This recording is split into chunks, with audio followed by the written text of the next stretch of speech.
चलिए दीपक नारा बोलेगा, ठीक है बाबू, बोलो तो नारा। कुसुमार फूल में आधी रोटी खाएंगे,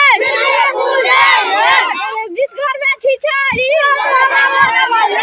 कलम उठाओ हाथ में, हम लोग साथ में। और बोलिए दूसरा वाला बाबू। आधी रोटी खाएंगे, स्कूल जाएंगे, छक्का दीप जलाएंगे, जिसकी बाटी बढ़ गई